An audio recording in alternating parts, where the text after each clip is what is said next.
Hola, mi nombre es Rodrigo Antonio Reyes Palma, estudiante de la Universidad de El Salvador. Actualmente estoy cursando la carrera de licenciatura en Informática Educativa de la Facultad de Ciencias Naturales y Matemática. El objetivo de este video es realizar un resumen de la unidad 3, la parte 2, de la materia de lógica para computación. Y bueno, los temas que abordaremos en este video de resumen, que son parte de la unidad 3, parte 2, son las estructuras repetitivas. Las estructuras repetitivas, como su nombre lo dice, son repeticiones de un problema en específico.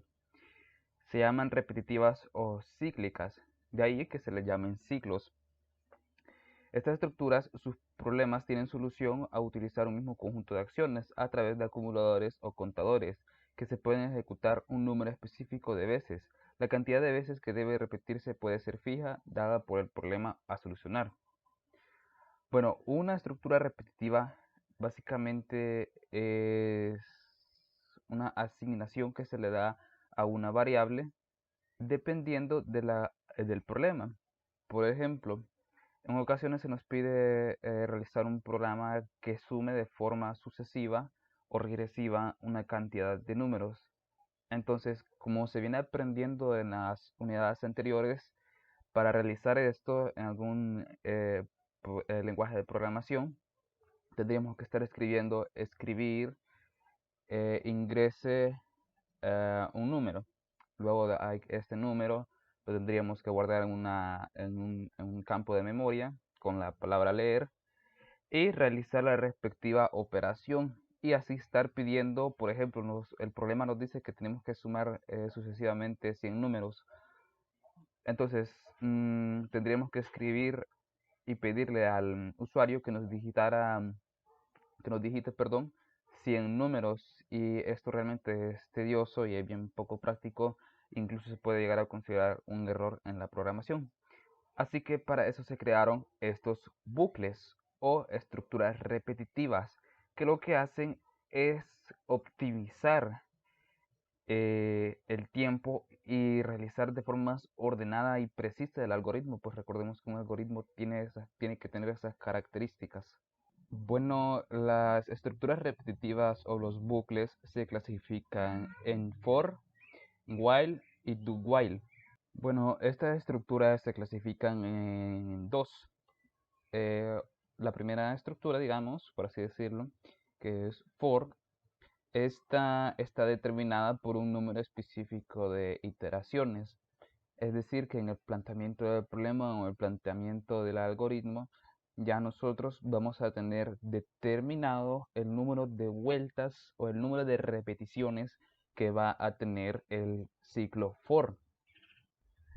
Y bueno, en el caso de los otros ciclos, el while y do while, en el caso de ellos no hay un número determinado de interacciones o de veces que se va a repetir el ciclo. Entonces aquí es donde radica la principal diferencia, en que uno ya tiene determinado la cantidad de veces que se va a ejecutar y el otro no la tiene.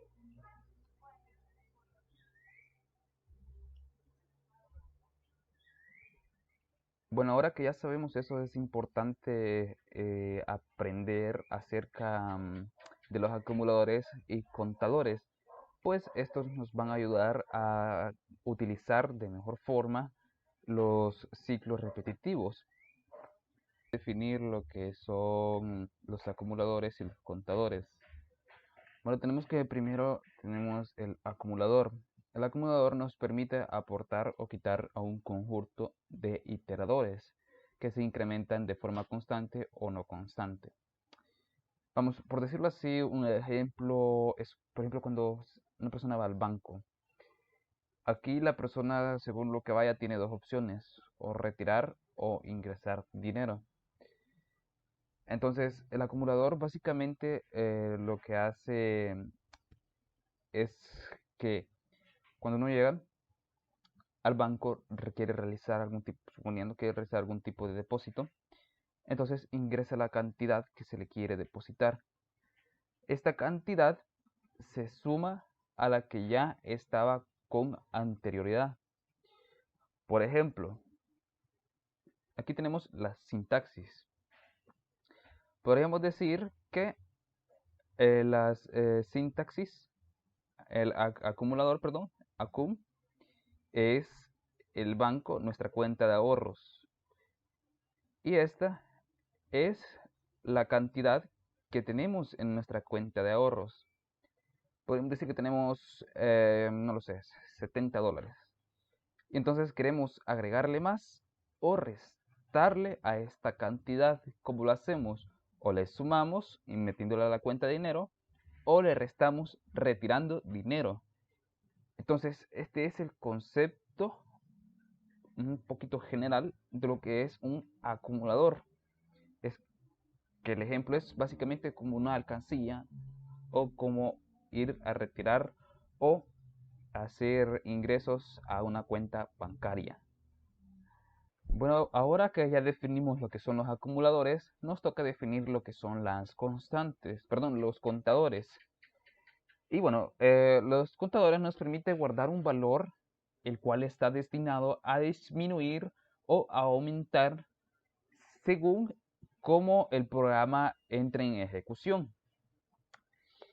Entonces, él puede aumentar o disminuir según la sintaxis que tenemos aquí. Para poner un ejemplo, digamos que tenemos una variable que su valor es 1. Entonces, este 1 pasa al otro lado de la variable, al otro lado del igual, perdón, que es otra variable que es la misma variable que estaba al lado izquierdo.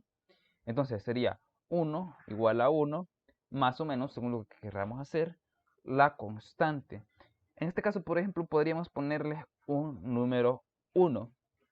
Entonces, para que se me entienda mejor, voy a poner un ejemplo. Digamos que en un partido de fútbol tenemos que el equipo local va ganando 1-0. Entonces viene de nuevo el equipo local y le mete un gol al visitante. Entonces su casilla donde están anotando sus goles aumenta en uno más. Esto quiere decir que ya no va 1-0, sino que va 2-0. Entonces a esto se refiere con el contador. Y la sintaxis es muy importante grabarla. Pues igual la sintaxis de ambos, pues la sintaxis del contador y el acumulador es lo que nos va a servir para poder ejecutar los ciclos de una manera correcta. Bueno, una vez determinado lo que son los acumuladores y los contadores, es necesario pasar a la práctica, pues es más sencillo que estos conceptos se nos queden o que entendamos cómo funcionan a la hora de realizarlo en la práctica. Así que vamos a empezar con el primer ciclo, que es for o la traducción a español para. Entonces, la sintaxis de este ciclo es para variable numérica igual valor inicial hasta valor final con paso a hacer secuencia de acciones. Fin para. Esta sintaxis quiero recalcar que está redactada en PCInt, por lo que está en español y por lo que algunos signos, como por ejemplo este menor guión, significan igual. Entonces es la razón por la que está así la sintaxis y no de una manera más universal para todos los lenguajes de programación. Pero la razón por la que es así es porque los ejercicios de práctica o los ejercicios de ejemplo se van a realizar en lo que es el programa PCInt. Esta estructura for funciona según la sintaxis de la siguiente manera. Se podría decir que se necesita una variable numérica que le vamos a dar un valor inicial y que vamos a llegar a un valor final con el paso que se va a ejecutar una secuencia de acciones. Hemos venido aquí a PCInt para explicar cómo es la estructura for. Así que lo primero que vamos a hacer es plantear el problema. Y bueno, Se desea crear un algoritmo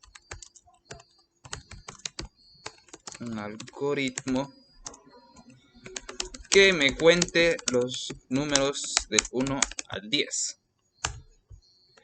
Bien, pues lo primero que vamos a hacer es determinar las variables. La primera variable, que creo que es la única que vamos a determinar en el programa, es el número. Entonces definimos número como entero. Únicamente vamos a necesitar un número. ¿Por qué? Ya les voy a explicar. Y bueno, pues aquí en PCInt tenemos a la derecha lo que es los ciclos. Entonces aquí los condicionales, los ciclos, que es lo que nos interesa. Ponemos para. Y aquí está la sintaxis que les decía al principio. Bueno, entonces, para n le vamos a agregar un valor inicial. Bueno, el valor inicial que cuando empezamos a contar del 1 al 10, primeramente, ¿desde dónde empezamos? Empezamos desde el 1. Entonces, el valor inicial va a tener un 1. El valor final que buscamos es, como dice el problema, un 10. Entonces, 1 va a ir, para llegar hasta 10, va a ir de 1 en 1, por eso vamos a poner aquí, hasta llegar al número 10. Entonces lo que vamos a hacer es imprimir el resultado. Nos vamos a ir a PCInt y ejecutamos la acción. Como pueden ver, aquí tenemos un algoritmo que con todos los números del 1 hasta el 10. Entonces, esto nos facilitó la vida a estar haciendo esto. Escribir, ingrese un número y hacer esto 10 veces. Ahora, compara hacer esto 10 veces, o sea, que multiplicar 10 veces por eso, y hacer esto. Así es como funciona el ciclo para. Bueno, ahora vamos a conocer lo que es la estructura, perdón, es el ciclo while o hacer mientras en español. Y bueno, este ciclo se ejecutará un número indefinido de veces. ¿Por qué?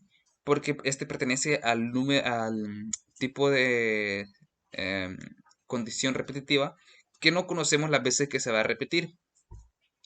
Entonces, este while está directamente ligado a una expresión lógica que va a determinar qué vamos a hacer después, como aparece aquí en la sintaxis.